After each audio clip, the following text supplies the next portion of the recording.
Muy buenas noches, bienvenidos, Señor. En el nombre precioso de tu Hijo Cristo Jesús, te damos gracias por la bendición que nos has dado este día, que nos regalaste este día, Señor. Gracias por todo lo que nos has dado, por permitirnos estar otra vez leyendo tu palabra, escuchando tu palabra, por congregarnos nuevamente, Señor. Y te pedimos que nos des la claridad y el discernimiento para comprender todo aquello a lo que hemos sido llamado y sobre todo compartir tu sana doctrina. Te alabamos y te bendecimos en el nombre precioso de tu Hijo Cristo Jesús. Amén. Muy buenas noches, señores. ¿Cómo están? Ya estamos de nuevamente aquí y pues vamos a empezar con las lecturas del día de hoy. Ayer leímos dos capítulos del libro de Jueces. Ya perdí mis lentes. Híjole. Bueno, sí alcanzo a ver. Leímos dos capítulos del libro de Jueces. Leímos el capítulo 5 y el capítulo 6. No es cierto, no alcanzo a ver. Permítanme.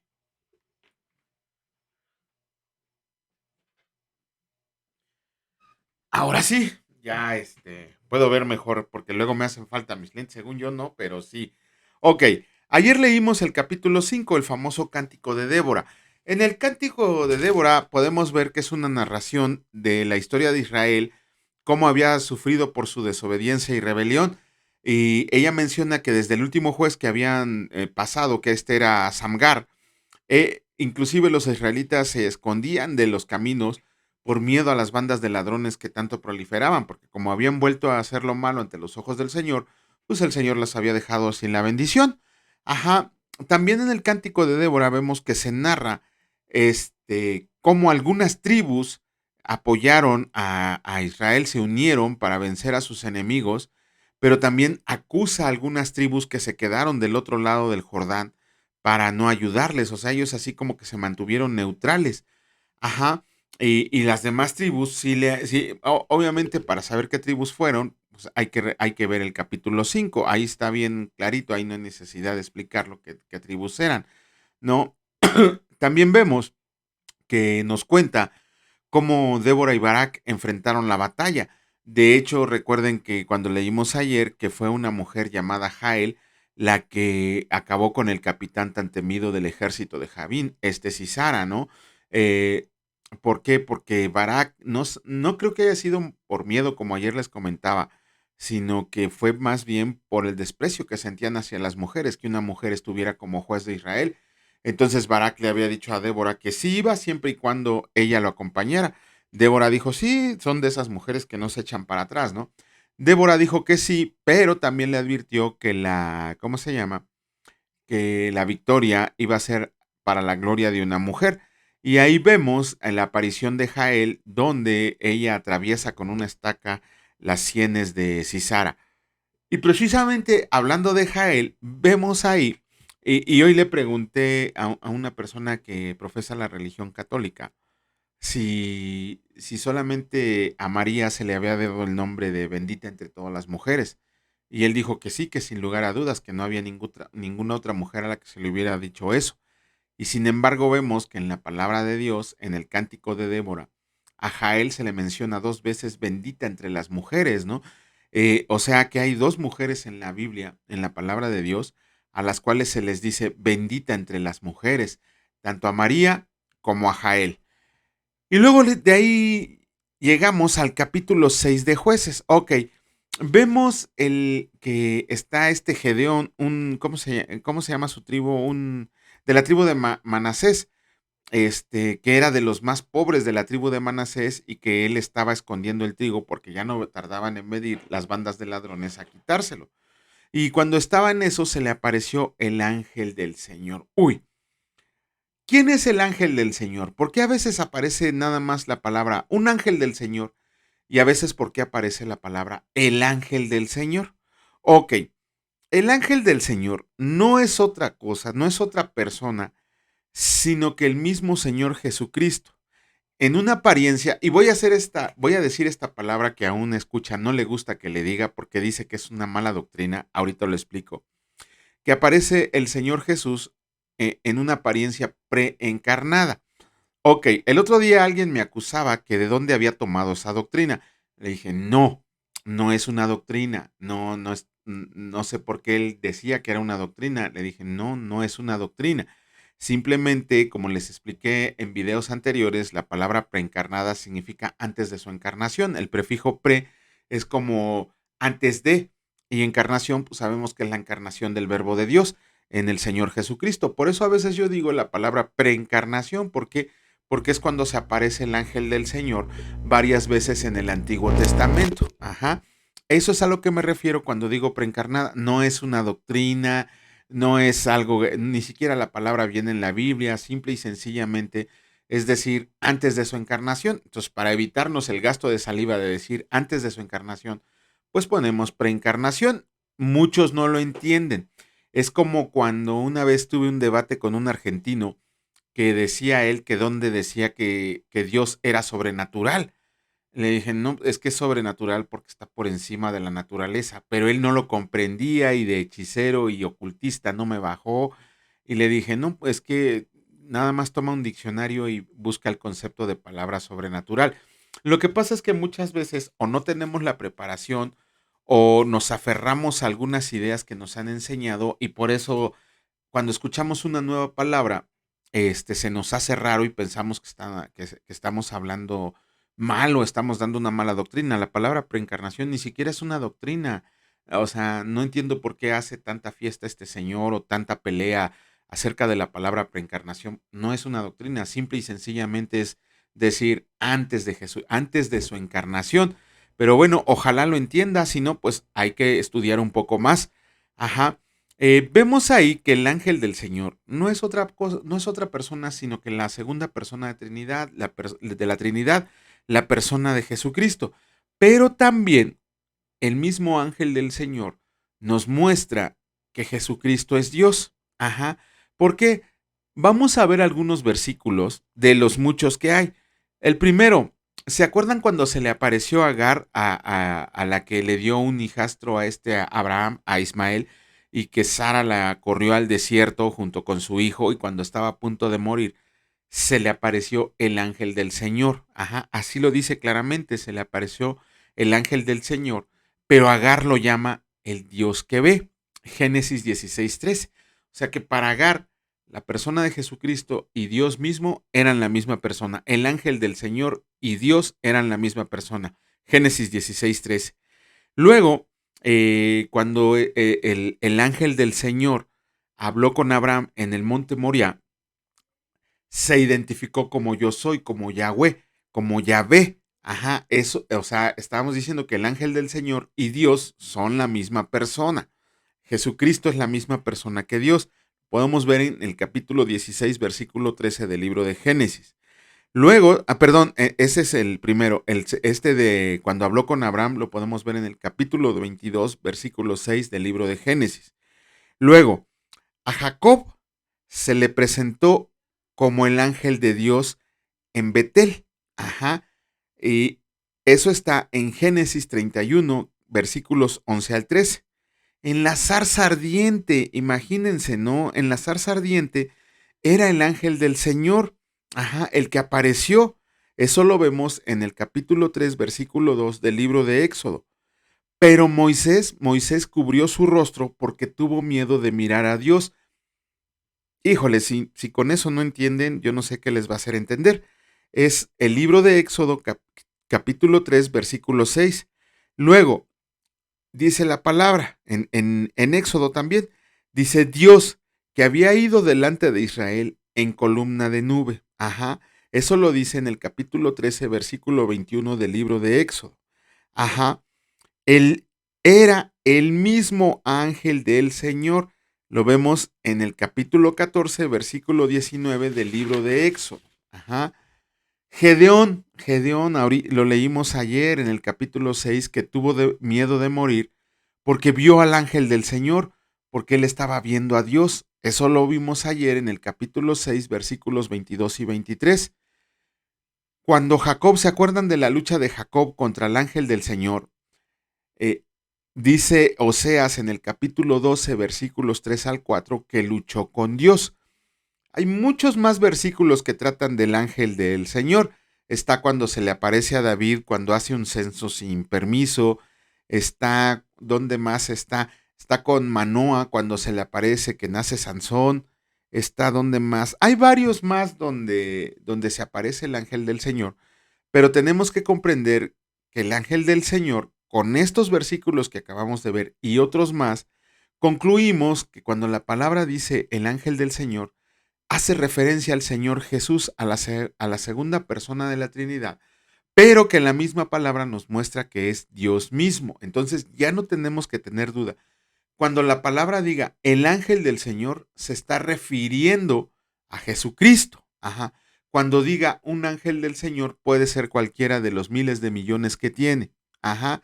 Bueno, ya nada más para concluir el llamamiento de Gedeón en el capítulo 6, vemos que en los versículos finales se le cambia el nombre de Gedeón. Ese se lo cambió el pueblo por el de Jerobaal, que significa el que pelea con Baal. ¿Por qué? Porque si recuerdan, Dios le mandó, el ángel del Señor le mandó a que tirara las estatuas de Baal y de Acera que su papá tenía en su casa. Y que cuando el pueblo vino a quererlo matar, el papá dijo, pues si Baal es un dios, que venga, se presente y pelee con Gedeón. Obviamente no se iba a presentar, ¿no? Son puros ídolos como los de ahora, que ni ven, tienen ojos y no ven, tienen oídos y no se oyen, tienen patas y no caminan, ¿no? Entonces yo no entiendo a veces por qué. Ah, sí, sí entiendo, porque les prohíben leer la palabra de Dios. He tenido varios debates con católicos y les prohíben leer la palabra de Dios. Los mismos sacerdotes dicen que si sus, no sé cómo decirle, sus fieles se dedicaran a leer la palabra de Dios, se les acaba el negocio. Pero bueno, vamos a comenzar con la lectura. En esta ocasión también nos tocan 2 capítulos del libro de Jueces. Vamos a empezar con el capítulo 7 del libro de Jueces y escrito está: Gedeón derrota a los madianitas. Levantándose pues de mañana Jerobaal, el cual es Gedeón, y todo el pueblo que estaba con él, acamparon junto a la fuente de Arod, y tenía el campamento de los madianitas al norte, más allá del collado de Moré, en el valle. Y el Señor dijo a Gedeón: el pueblo que está contigo es mucho para que yo entregue a los madianitas en su mano. Ah, no sea que se alabe Israel contra mí diciendo: mi mano me ha salvado. Ahora pues, haz pregonar en oídos del pueblo diciendo: quien tema y se estremezca, madrugue y devuélvase desde el monte de Galaad. Y se devolvieron de los del pueblo 22,000 y quedaron 10,000. Y el Señor dijo a Gedeón: aún es mucho el pueblo, llévalos a las aguas, y ahí los probaré. Y del que yo te diga, vaya este contigo, irá contigo. Mas de cualquiera que yo te diga, este no vaya contigo, el tal no irá. Entonces llevó el pueblo a las aguas, y el Señor dijo a Gedeón: cualquiera que lama las aguas con su lengua como lame el perro, a aquel pondrás aparte. Asimismo a cualquiera que se doble sus rodillas para beber. Y fue el número de los que lamieron llevando el agua con la mano a su boca 300 hombres. Y todo el resto del que lamieron, perdón, es que quiero repetir esto. Y fue el número de los que lamieron llevando el agua con la mano a su boca 300 hombres, y todo el resto del pueblo se dobró sobre sus rodillas para beber las aguas. Entonces el Señor dijo a Gedeón: con estos 300 hombres que lamieron el agua, los salvaré y entregaré a los madianitas en tus manos. Y váyase toda la gente, cada uno a su lugar. Y habiendo tomado provisiones para el pueblo y sus trompetas, envió a todos los israelitas cada uno a su tienda. Y retuvo a aquellos 300 hombres, y tenía el campamento de Madián abajo en el valle. Aconteció que aquella noche el Señor le dijo: levántate y desciende al campamento, porque yo lo he entregado en tus manos, y si tienes temor de descender, baja tú con fura a tu criado al campamento, y oirás lo que hablan. Entonces tus manos se esforzarán y descenderás al campamento. Y él descendió con fura a su criado hasta los puestos avanzados de la gente armada que estaba en el campamento. Y los madianitas y los amalecitas y los hijos del oriente estaban tendidos en el valle como langostas en multitud, y sus camellos eran innumerables como la arena que está a la ribera del mar en multitud. Cuando llegó Gedeón, he aquí que un hombre estaba contando a su compañero un sueño, diciendo: he aquí yo soñé un sueño. Veía un pan de cebada que rodaba hasta el campamento de Madián, y llegó a la tienda, y la golpeó de tal manera que cayó, y la trastornó de arriba abajo, y la tienda cayó. Y su compañero respondió: esto no es otra cosa sino la espada de Gedeón, hijo de Joás, varón de Israel. Dios ha entregado en sus manos a los madianitas con todo el campamento. Cuando Gedeón oyó el relato del sueño y su interpretación, adoró, y vuelto al campamento de Israel, dijo: levántense, porque el Señor ha entregado el campamento de Madián en sus manos. Y repartiendo los 300 hombres en 3 escuadrones, dio a todos ellos trompetas en sus manos y cántaros vacíos con teas ardiendo dentro de los cántaros. Y les dijo, mírenme a mí, y hagan como hago yo. He aquí que cuando yo llegue al extremo del campamento, harán ustedes como yo tocaré la trompeta, y todos los que estarán conmigo, ustedes tocarán entonces las trompetas alrededor de todo el campamento y dirán, por el Señor y por Gedeón. Llegaron pues Gedeón y los 100 hombres que llevaba consigo al extremo del campamento al principio de la guardia de la medianoche, cuando acababan de renovar los centinelas y tocaron las trompetas y quebraron los cántaros que llevaban en sus manos, y los 3 escuadrones tocaron las trompetas y quebrando los cántaros, tomaron en la mano izquierda las teas y en la derecha las trompetas con que tocaban y gritaron, por la espada del Señor y de Gedeón, y se estuvieron firmes cada uno en su puesto en derredor del campamento. Entonces todo el ejército echó a correr dando gritos y huyendo, y los 300 tocaban las trompetas. Y el Señor puso la espada de cada uno contra su compañero de todo el campamento, y el ejército huyó hasta Bet-Sitá, en dirección de Serera, y hasta la frontera de Abel Meolá, en Tabat. Y juntándose los de Israel, de Neftalí, de Aser y de todo Manasés, siguieron a los madianitas. Gedeón también envió mensajeros por todo el monte de Efraín, diciendo, desciendan al encuentro de los madianitas y tomen los vados de Bet-Bará y del Jordán antes que ellos lleguen.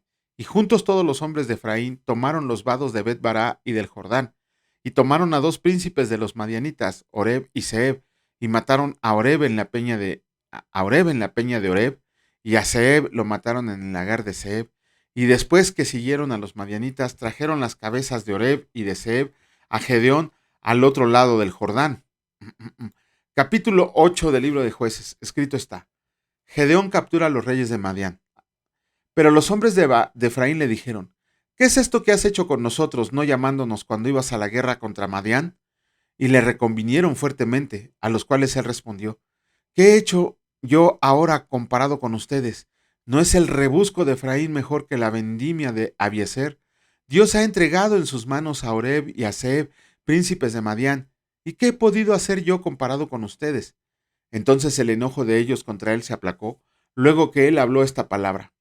Y vino Gedeón al Jordán y pasó por él y los 300 hombres que traía consigo cansados, mas todavía persiguiendo, y dijo a los de Sucot, yo les ruego que den a la gente que me sigue algunos bocados de pan, porque están cansados, y yo persigo a Seba y a Salmuna, reyes de Madián. Y los principales de Sucot respondieron, ¿está ya Seba y Salmuna en tu mano para que demos pan a tu ejército? Y Gedeón dijo, cuando el Señor haya entregado en mi mano a Seba y a Salmuna, yo trillaré vuestra carne con espinos y abrojos del desierto. De ahí subió a Peniel, y les dijo las mismas palabras, y los de Peniel le respondieron, como habían respondido los de Sucot. Y él tembló a los de Peniel, diciendo, cuando yo vuelva en paz, derribaré esta torre. Y Seba y Salmuna estaban en Carcor, y con ellos su ejército como de 15,000 hombres, todos los que habían quedado de todo el ejército de los hijos del oriente, pues habían caído 120,000 hombres que sacaban espada. Subiendo pues Gedeón por el camino de los que habitaban en tiendas al oriente de Nova y de Jocbeja, atacó el campamento porque el ejército no estaba en guardia. Y huyendo a Seba y Salmuna, él los siguió y prendió a los 2 reyes de Madián, Seba y Salmuna, y llenó de espanto a todo el ejército. Entonces Gedeón, hijo de Joás, volvió de la batalla antes que el sol subiera, y tomó a un joven de los hombres de Sucot y le preguntó, y él le dio por escrito los nombres de los principales y de los ancianos de Sucot, 77 varones. Y entrando a los hombres de Sucot dijo, he aquí a Seba y a Salmuna, acerca de los cuales me zahirieron, diciendo, ¿están ya en tu mano Seba y Salmuna para que demos nosotros pan a tus hombres cansados? Y tomó a los ancianos de la ciudad, y espinos y abrojos del desierto, y castigó con ellos a los de Sucot. Asimismo derribó la torre de Peniel, y mató a los de la ciudad.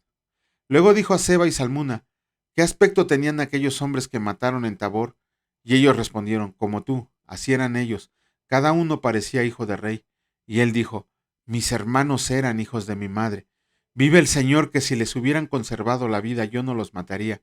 Y dijo a Jeter su primogénito, levántate y mátalos. Pero el joven no desenvainó su espada porque tenía temor, pues era aún muchacho.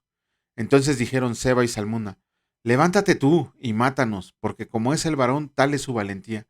Y Gedeón se levantó y mató a Seba y a Salmuna, y tomó los adornos de lunetas que sus camellos traían al cuello. Y los israelitas dijeron a Gedeón: Sé nuestro señor tú y tu hijo y tu nieto, pues que nos has librado de la mano de Madián. Mas Gedeón respondió: No seré señor sobre ustedes, ni mi hijo lo señoreará. El Señor se señoreará sobre ustedes. Oh. Y les dijo Gedeón: Quiero hacerles una petición, que cada uno me dé los zarcillos de su botín, pues traían zarcillos de oro porque eran ismaelitas. Ellos respondieron: De buena gana te los daremos. Y tendiendo un manto, echó ahí cada uno de los zarcillos del botín. Con eso terminamos la lectura de los libros correspondientes del libro de jueces del día de hoy. Mañana, con el permiso del Señor, estaremos haciendo los comentarios correspondientes. Vamos a comenzar con la lectura, vamos a continuar con la lectura del Evangelio de Marcos, el capítulo 5, pero antes vamos a ver otra vez una prueba más en el capítulo 5, versículos 1 al 20 del Evangelio de Marcos. Ok, ¿qué vemos ahí? El endemoniado gadareno, el famosísimo endemoniado gadareno. Ok, aquí tenemos que ver algo. Bueno, ya sabemos la historia del endemoniado gadareno. Llegó Jesús a esta ciudad, el Señor Jesús llegó a esta ciudad, se encontró a un gadareno que cada vez que lo querían atar o le ponían cadenas, él las rompía, golpeaba a los hombres, decía incoherencias, otro evangelio dice que se tiraba al fuego, que se tiraba al agua, o sea que nadie lo podía controlar. Uh-huh. Y le pidieron a Jesús que por favor al Señor Jesús que tratara con él. Cuando Jesús se empezó a acercar, aquí tenemos que notar una cosa. De inmediato los demonios fueron los que hablaron primero. Ellos fueron los que dijeron: ¿Qué tienes con nosotros, hijo del Dios Altísimo? ¿Vienes a atormentarnos? Cuando leamos los evangelios vamos a ver que el Señor Jesús nunca se doblegó a lo que le decían los demonios, ni hacía plática con ellos, simple y sencillamente los expulsaba y los echaba.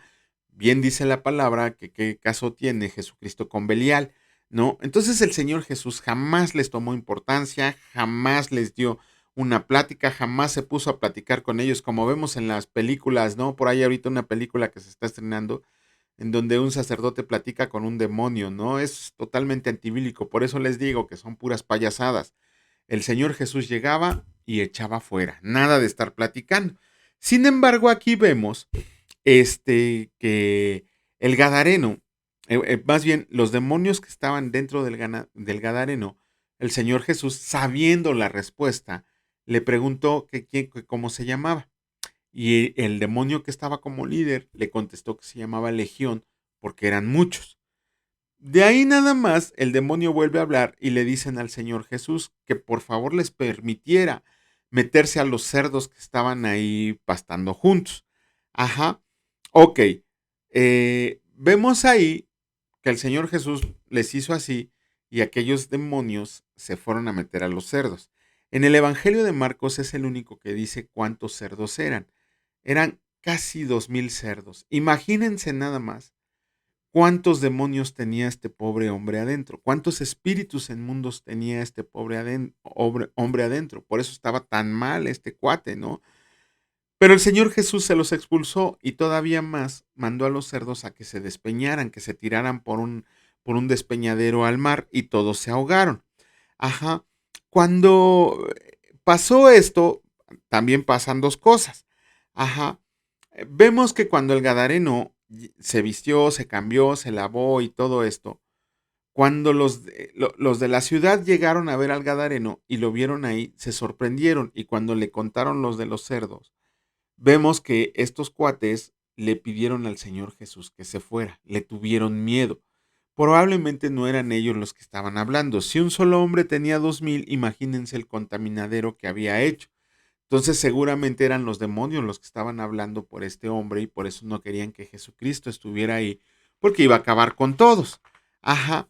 Y la otra cuestión que dice la palabra del Señor es que el Gadareno, cuando vio que Jesús se subió a la barca con sus discípulos, el Gadareno lo quiso seguir, pero el Señor no se lo permitió, pero sí le dio una orden. Le dijo que fuera a su casa y contara la misericordia y todo el bien que había tenido Dios con él. ¿Quién era el que le había expulsado los demonios? Jesucristo. ¿Qué estaba diciendo Jesucristo? Yo soy Dios. Ve y expulsa, ve y dile a los de tu casa que hoy Dios te sanó, hoy Dios te restauró. Ve y cuenta las grandes cosas que se han hecho por ti. Pero el Gadareno no solo lo contó en su casa, lo contó, dice la palabra, que lo empezó a publicar en Decápolis. Ajá, en Decápolis empezó a pregonar las grandes cosas que el Señor Jesús había hecho con él. Ok, tenemos que sacar de aquí dos conclusiones. La primera es, se los vuelvo a repetir, quien les haya dicho que un cristiano puede ser poseso, aguas porque al que están escuchando es un demonio. Ningún cristiano puede ser poseído por algún espíritu inmundo. Por ningún tipo de espíritu puede ser poseído un cristiano. Un cristiano de verdad, un cristiano bíblico, un discípulo de Jesucristo, no payasos que les enseñan puras tonterías. Un cristiano jamás podrá ser poseído. ¿Por qué? Porque tiene el Espíritu Santo, el Espíritu del Señor, tiene a Jesucristo morando en su corazón, ha hecho de su cuerpo un templo del Señor. Si a ti te han dicho que estás poseído, que tienes demonios y te la crees, mi hermano, te tienes que analizar. Por eso Pablo dice que nos veamos como a un espejo. ¿Por qué? Porque entonces no has recibido el bautismo de Espíritu Santo, no has recibido a Jesucristo verdaderamente. Es más, pasa todo lo contrario. Cuando tú ya estás bien centrado como cristiano bíblico, bajo las órdenes del Señor, como discípulo de Jesucristo, cuando se te atraviesa un demonio del camino, tienes la autoridad que te ha dado Jesucristo para echarlo fuera. No estoy diciendo que seas un exorcista y que andes expulsando demonios. ¿Por qué? Porque también quiere decir que no has comprendido bien la palabra del Señor. Ajá. De hecho, el ministerio de liberación sí existe, pero es a los que están en el mundo, pero bajo ciertas condiciones. Y la primer condición bajo la que se puede hacer un ministerio de liberación es que la persona que va a recibir la liberación haya recibido a Jesucristo o quiera recibir a Jesucristo para salir de esa condenación. Entonces, si tú te enfermas, si a ti te pasa algo, si te está dando sueño en la congregación, si te pasan una serie de cosas que el Señor ha permitido y te dicen que estás poseso, aguas, aguas. Ningún cristiano puede estar poseso. El que te está hablando, el que te está diciendo que está poseso es Satanás y está abriendo una cancha ahí para que expulses al Espíritu Santo, o que nunca lo has tenido más bien, porque el Espíritu Santo no se va de un cristiano. Nunca has tenido al Espíritu Santo. Ajá, entonces analízate muy bien y ve, lee la palabra de Dios para que veas que ningún cristiano puede ser poseído, un verdadero cristiano. Ajá, pero además no solo pasa esto, la otra conclusión que podemos sacar es que cuando tú invitas a Jesucristo a vivir en tu corazón, jamás vuelves a ser el mismo, jamás vuelves a ser el mismo. ¿Por qué? Porque aun y cuando seamos unos pecadores, ya tenemos el Espíritu de Cristo, el Espíritu Santo, que nos redarguye de todo lo que estamos haciendo. Y por lo menos ya tenemos la sensación de que lo que estamos haciendo no está bien visto a los ojos de Dios y nos arrepentimos. Asimismo, también para nosotros es un gozo compartir el Evangelio. No se vuelve una obligación, no se vuelve, ay, pues es que me mandaron. Entonces tampoco eres cristiano, mi hermano. Si tú no compartes la palabra de Dios con gozo, aguas, analízate a ti mismo y ve qué está pasando contigo. Bueno, vamos a comenzar con la lectura del Evangelio de Marcos. Vamos a terminar con el capítulo 5 el día de hoy, de los versículos 21 al 43, y escrito está, la hija de Jairo y la mujer que tocó el manto de Jesús. Pasando otra vez Jesús en una barca a la otra orilla, se reunió alrededor de él una gran multitud, y él estaba junto al mar, y vino uno de los principales de la sinagoga llamado Jairo, y luego que le vio se postró a sus pies y le rogaba mucho diciendo, mi hija está agonizando, ven y pon las manos sobre ella para que sea salva y vivirá. Fue pues con él, y le seguía una gran multitud y le apretaban. Pero una mujer que desde hacía 12 años padecía de flujo de sangre, y había sufrido mucho de muchos médicos, y gastado todo lo que tenía, y nada había aprovechado. Antes le iba peor.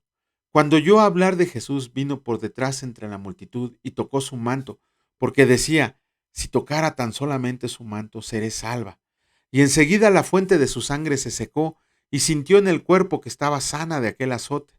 Luego Jesús, conociendo en sí mismo el poder que había salido de él, volviéndose a la multitud, dijo, ¿quién ha tocado mis vestidos? Sus discípulos le dijeron, ¿ves que la multitud te aprieta y dices quién me ha tocado?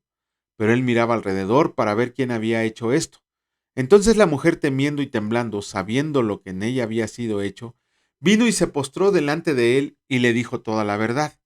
Y él le dijo: hija, tu fe te ha hecho salva, ve en paz y queda sana de tu azote. Wow. Mientras él aún hablaba, vinieron de la casa del principal de la sinagoga diciendo: tu hija ha muerto, ¿para qué molestas más al maestro? Pero Jesús, luego que oyó lo que se decía, dijo al principal de la sinagoga: no temas, cree solamente. Y no permitió que le siguiera nadie sino Pedro, Jacobo y Juan, hermano de Jacobo. Y vino a casa del principal de la sinagoga y vio el alboroto y a los que lloraban y lamentaban mucho. Y entrando les dijo: ¿por qué alborotan y lloran? La niña no está muerta, sino duerme. Y se burlaban de él. Mas él, echando fuera a todos, tomó al padre y a la madre de la niña y a los que estaban con él, y entró donde estaba la niña, y tomando de la mano de la niña, le dijo: Talita Kumi, que traducido es: niña, a ti te digo, levántate. Y luego la niña se levantó y andaba, pues tenía 12 años, y se espantaron grandemente, pero él les mandó mucho que nadie lo supiera, y dijo que se le diera de comer. Híjole, con eso terminamos la lectura del día de hoy. Hay algo, miren, no he tenido tiempo de investigarlo, pero casi siempre, bueno, creo que casi siempre en la mayoría de los casos, cuando alguien resucita, siempre ordena que se le den de comer. No tengo idea por qué, pero bueno, a ver si me acuerdo y lo investigo el día de mañana. Señor, te damos gracias por tu misericordia, por tu bondad y por tu amor, por darnos hoy la fuerza para seguir compartiendo tu evangelio, Señor, por todas las personas que lo escuchan, que lo ven, Señor. Bendice su casa, bendice su hogar, bendice su trabajo. Te pedimos asimismo que el día de mañana, que tú vayas con nosotros a donde quiera que vayamos, que tu provisión diaria, que tu bendición no nos falte, pero sobre todo, que tu Espíritu Santo nos enseñe a discernir entre lo que es correcto y lo que no es correcto, lo que te agrada, Señor. Eso es lo que queremos hacer. Permítenos seguir conociendo tu voluntad y cumplir con el propósito al cual hemos sido llamados. Te damos gracias, mi Dios Padre Todopoderoso, en el nombre precioso de Cristo Jesús. Amén. Que Dios les bendiga, señores, y si Dios lo permite, nos vemos el día de mañana. Cuídense mucho. Hasta luego.